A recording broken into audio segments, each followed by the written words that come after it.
السلام على من اتبع الهدى. تصویر و صدای دارین؟ و سلام علی من اتبع الهدى. صدا و تصویر شما درسته؟ واضح است. درست. اول ابتدا پیش از این که موضوع شروع بکنیم، السلام علی من اتبع الهدى، نه اشتباهی، السلام علی من اتبع الهدى. اتبع فعل ماضی مبنی بر فتحه میای، مکسور نکن. خب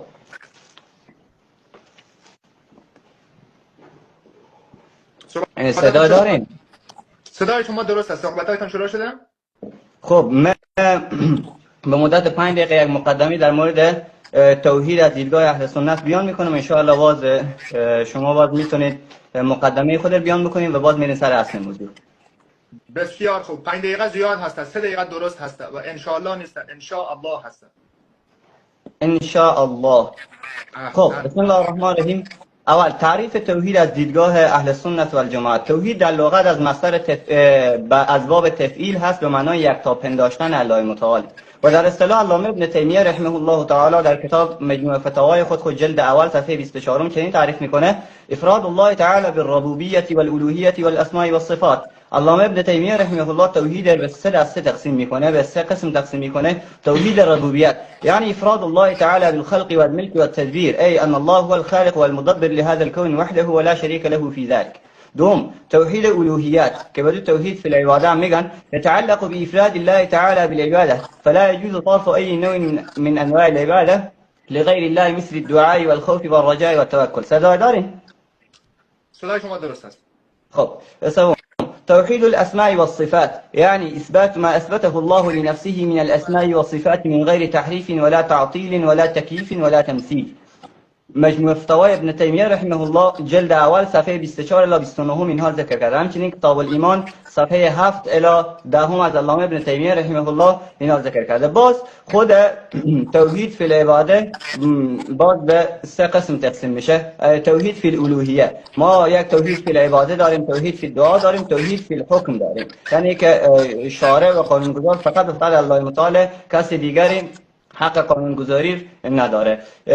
این تقسیم بندی را مولانا عبدالرحمن اسحاق هروی رحمه الله در کتاب خود ذکر کرده. و باز شرک در لغت به معنای حصه و بهره و نصیبه و در اصطلاح شاه ولی الله محدث دهلوی رحمه الله در حجت الله البالغه جلد 1 صفحه 65 الی 70 تعریف میکنه: اشراک المخلوق مع الخالق فی خصائص الربوبیه و الالوهیه او فی الصفات. و ادعای دیگه از علما چنین تعریف کردن: ان تثبت لغیر الله شیئا من صفاته المختصه به تعالی. صدا مردارین؟ صدای شما درست است. 1 دقیقه وقت دارید.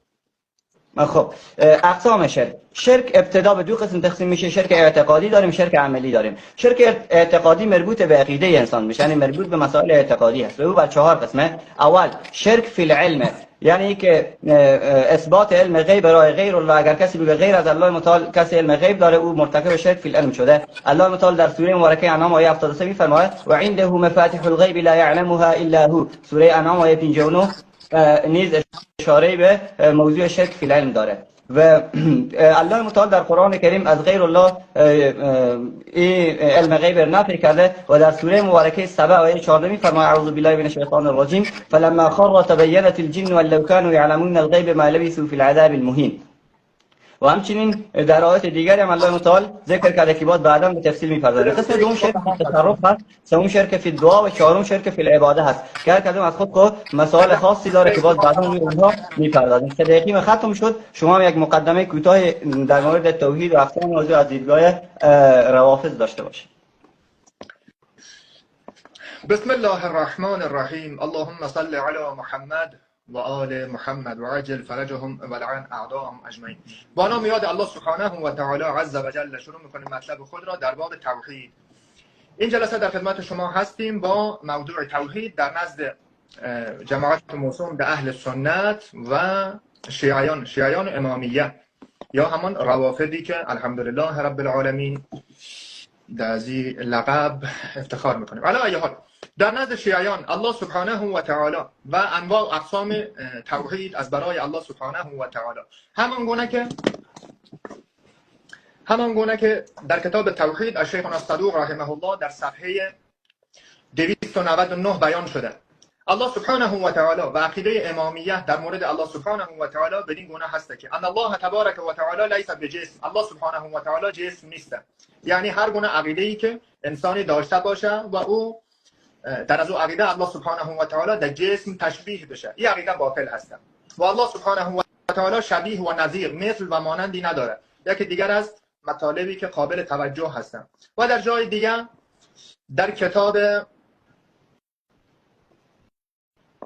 در همین کتاب توحید از شیخنا صدوق رضوان الله تعالی علیه، ان الله تبارک و تعالی واحد لیس کمثله شیء، الله سبحانه و تعالی احد واحد هستند و مانند الله سبحانه و تعالی همان گونه که در آیات قرآن میبینیم لیس کمثله شیء، چیزی به مانند الله سبحانه و تعالی نیست.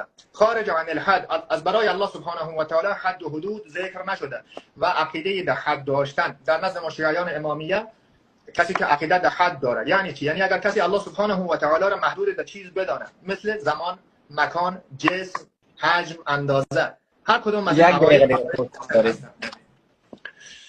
و انه لیس بجسم ولا صوره، الله سبحانه و تعالی خارج از جسم هست، الله سبحانه و تعالی خارج از صوره، خارج از این که کسی از برای الله سبحانه و تعالی تصویر، از برای الله سبحانه و تعالی شکل قائل بشه، ولا عرض ولا جوهر، و از برای الله سبحانه و تعالی اندازه، همان گونه که گفتم اندازه از برای سبحانه و تعالی اگر کسی قائل باشه ما عقیده را باطل میدانیم.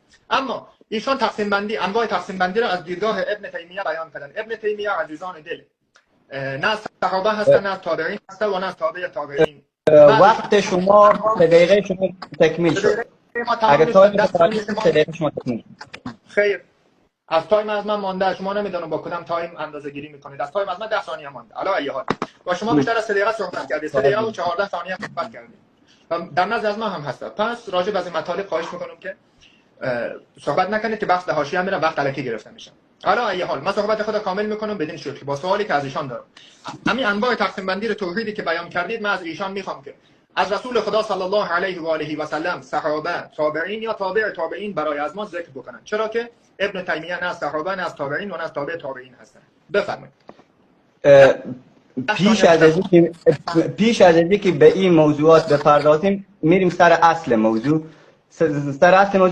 ای که تقسیم بندی که شیخ جعفر سبحانی که یکی از مراجع تقلید روافض، شیخ جعفر سبحانی که از مراجع تقلید روافض در کتاب خود که التوحید و الشرک، توحید به 7 قسم تقسیم کرده. توحید فی الذات به صفحه 22 ذکر کرده، توحید فی الخالقیت به صفحه 23، توحید فی الربوبیت و التدبیر صفحه 24، توحید فی التشریع و التقنین صفحه 31، توحید فی الطاعت صفحه 22، توحید فی الحاکمیت صفحه 33، توحید فی العبادت صفحه 34. هر جایی که همین مرجع تقلید شما اینا را آورد، علامه ابن تیمیه رحمه الله تعالی از همون اینا بیاورده.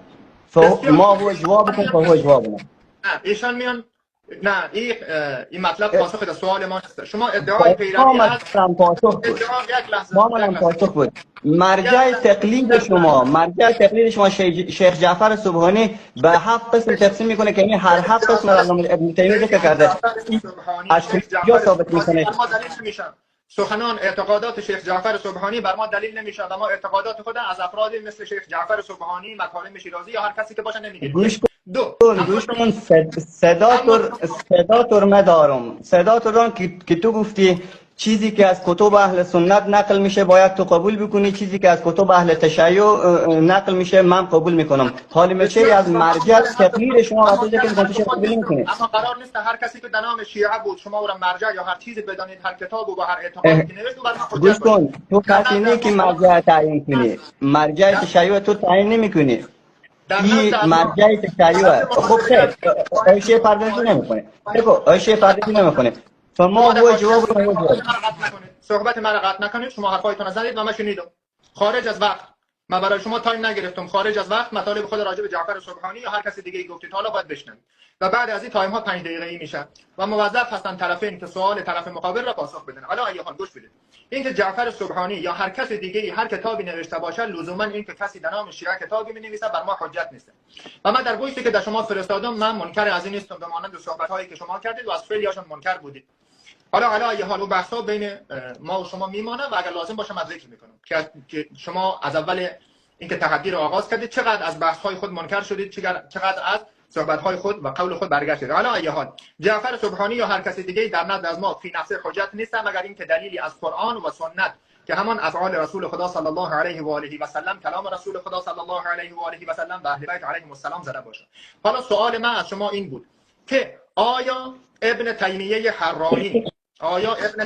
حرانی نسبت به توحید از ابوبکر بیشتر میدانست، از عمر بیشتر میدانست، از عثمان بیشتر میدانست، از 12 خلیفه برحق شما آیا ابن تیمیه حرانی بیشتر میدانست؟ من از شما میخوام که در عنوان قاعده الزام که شما پایبند ده سنت رسول خدا صلی الله علیه و آله و سلم و در آخر پیرو سنت سلف صالح سه قرن اول اسلام هستید که در کتب شما بهترین قرون یاد شده است. من از شما میخوام که انواع از تقسیم بندی هایی که ذکر کردید را شما بگید که از کلام رسول خدا صلی الله علیه و آله و سلم، صحابه، تابعین یا تابع تابعین سه قرن اول اسلام این تقسیم بندی رو برای ما بیان بکنید، مگر اینکه ابن تیمیه از ابوبکر و عمر و عثمان و دیگر صحابه بیشتر بدانند راجع به توحید. بفرمایید.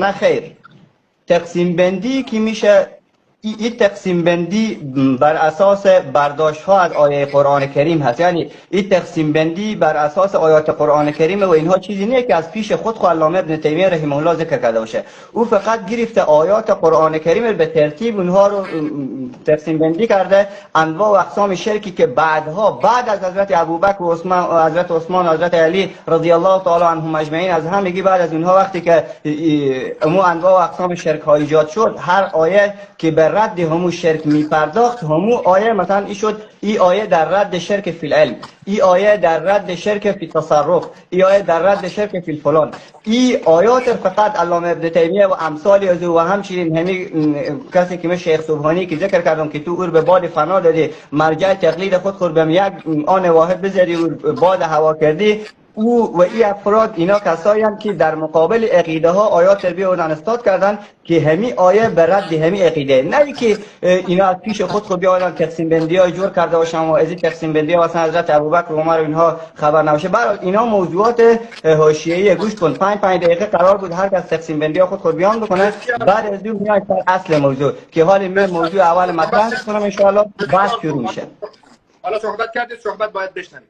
اولا این که آمدن و گفتن ابن تیمیه با توجه به مطالبی که بعد از صحابه، تابعین و تابع تابعین اتفاق افتاده، آمده بود در هر کدام از انواع اقسام شرک پاسخی از آیات قرآن داره. بسیار خوب.